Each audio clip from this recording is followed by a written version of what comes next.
wondering why I'm so fucking upset, and I realized it's not about starting over.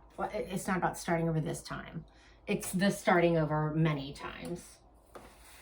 Do you think this is ever going to come back in style? Or should I be asking, will my youth ever dawn again? Don't fucking answer that. Don't answer that. I don't know what I would do without you helping me purge my wardrobe. No, I'm serious. The savings and loans collapse I can take. Horrific terrorism attack, I'm soldiering on. Hurricane, check. But I get fired. And then the guy who was absolutely wrong for me dumped me before I had the chance to dump him first. I would probably just be staring at all this on moving day, you know. So sometimes you just need to know someone else is watching to make the right decision, or just to even make any decision. I feel like I didn't start at the right place. It's not about the starting over. I mean, you know, it wasn't my dream job or my dream man anyway, you know. My boss says she wants my opinions, but it turns out she doesn't want my differing opinions, which I really think she could have been a bit more specific about, and it just kind of defeats the point. And she seems to think she knows exactly who her customer is. And shouldn't I tell her that if she's right about who her customer is, then her customer doesn't want to buy her product, which definitely defeats the point. And and the millennials that she's marketing to on Instagram want no part of her,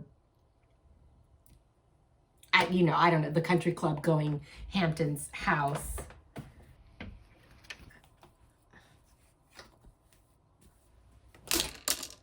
Maybe it's not the individually starting over, but the collectively starting over that bothers me.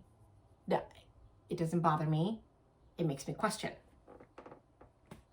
Like, if I were to just start over, there's some fun in that. You know, when I have to figure out something new, actually like that. Like, I'm going to have to move into a new apartment since that jackass left me in savings being what they are, which is to say they're not, which is not exactly ideal. So,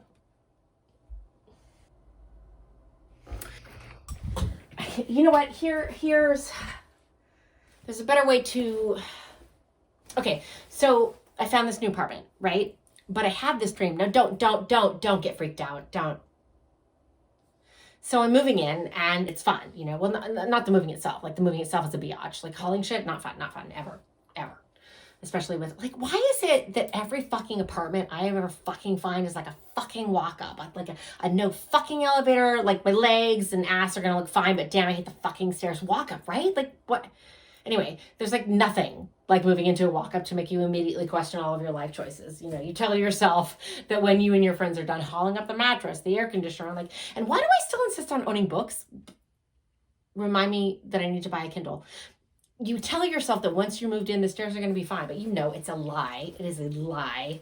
You know, when you start that horror show, you want to move out before you even move in, but you know, that's besides the point. Sort of. But let's say that it really, really is. So then comes the fun part. Not the ironic with like an eye roll fun, like the part I really enjoy. You get to dream how your life here will actually look.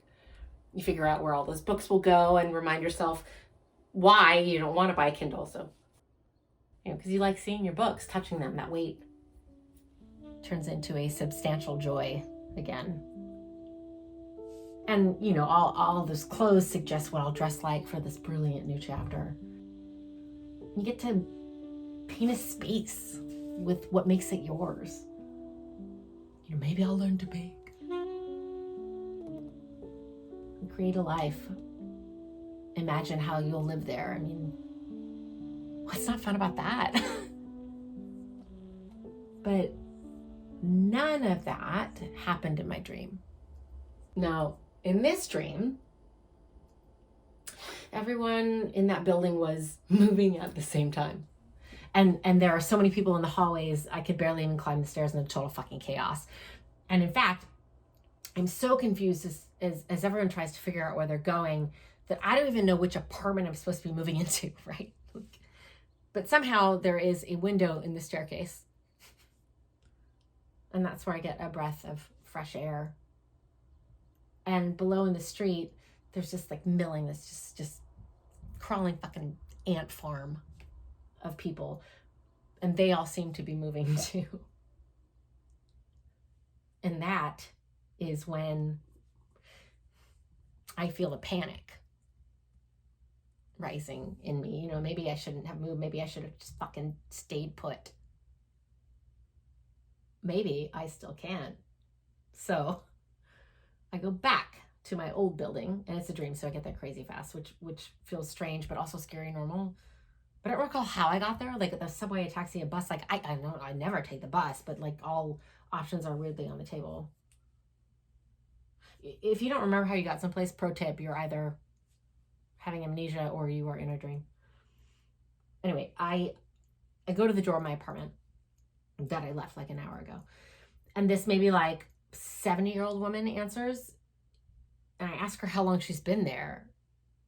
She blinks and she goes, about 40 years.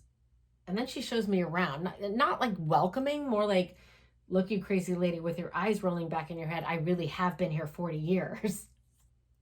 And her life is painted all over these rooms. Piles of magazines and houseplants just way down every room. You know, they like just hold down the decades that she's been there. So I go back down the street and something strikes me as odd. Like, were the front doors always that color green? Like I thought they were black.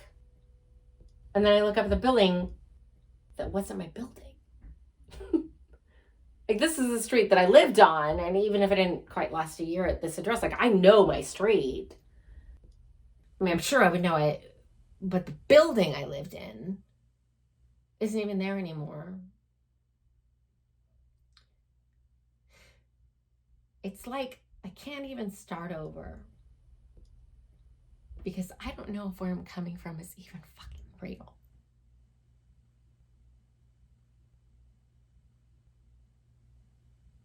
I just realized why I'm so upset.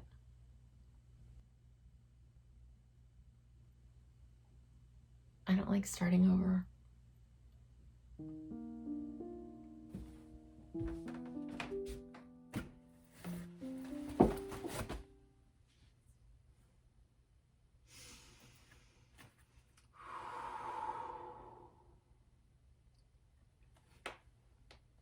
I don't know how to begin.